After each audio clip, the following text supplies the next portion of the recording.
Demetrious, we are here, yet another title defense for you.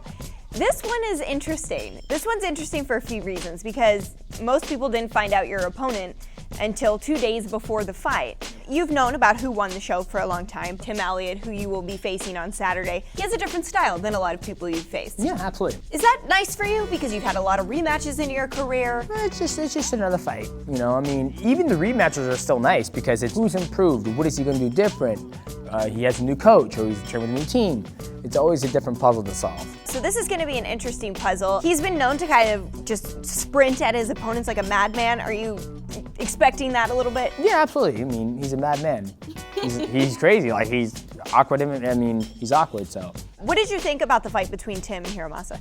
Hiromasa was good, you know, back and forth. Tim was using his weird style. Hiromasa had him multiple times in that guillotine choke, the same one that Joseph finished with, the Joker choke, I believe it's called. Yes. And so it was like, you know, I still see that from lingering from his previous fights. Any prediction for Saturday? Days out from the fight, you know, just go in there and take care of the crazy man and hopefully have the belt and go home. I want to talk to you just about the process of The Ultimate Fighter. This was a new concept. Everything was different about this season. Was this something originally you were open to? Yeah, obviously, you know, being told this, how it's going to be structured, I was like, whoa, wait. I was like, what about the other guys in the UFC? You had guys who were already competing to try to get a title shot, and they brought this opportunity to me, and they're like, you know, it's not just random people on the street. These are actually champions from around the world, and I was like, okay, that seems interesting. So I was on board with it. So yeah, it was a good situation, so I was like, all right, let's do it.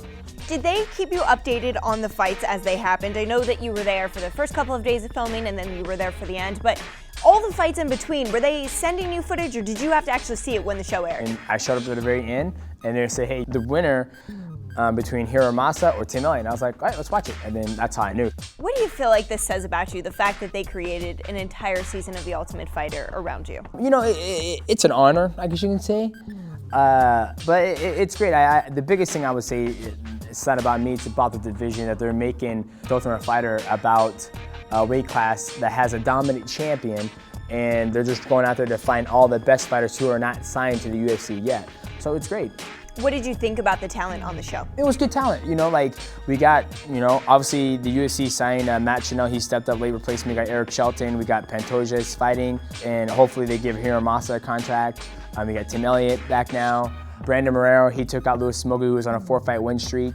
So we obviously got some good talent from there, and hopefully, you know, Sean Shelby signed all of them. It's been a little bit of a layoff for you. It's been about 8 months. Yeah. What has that been like for you? You're a very active fighter, and you're somebody who's consistently training. I know you probably didn't take a ton of time off of the sport, but have you been able to actually just mentally rest a little bit more? Oh, absolutely. You know, I was getting ready to fight Wilson Hayes, and I had an injury, LCL, grade 2 tear. So I got the summer off for the first time. So being able to be home with the kids, waking up every single day, hanging out with them, taking them places, went to Disneyland with them, just got to spend time with the family. You know, we spend our whole time in our lives just working.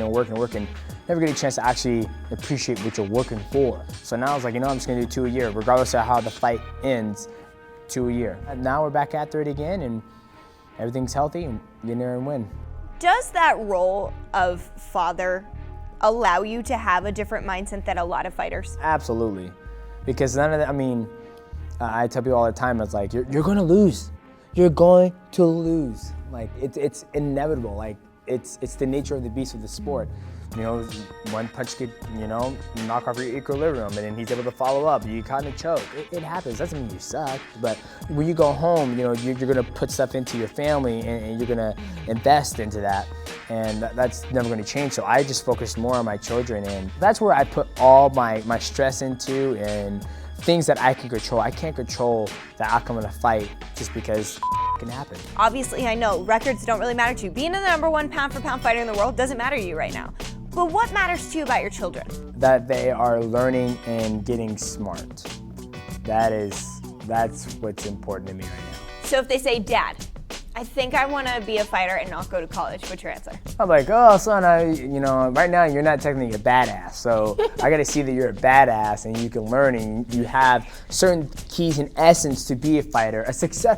Yeah, you could be a fighter, but are you going to be a successful fighter? I'm going to make sure that he's able to be successful and make, you know, six figures as an athlete. And who knows what the sport's gonna be in 20 years when he's ready to make that move. You've come really far from where your career began into where it is now, and we continue to see you progress in the octagon. Just when we think like, no, he's the best fighter on the planet, he can't get any better than this, you consistently prove that you can.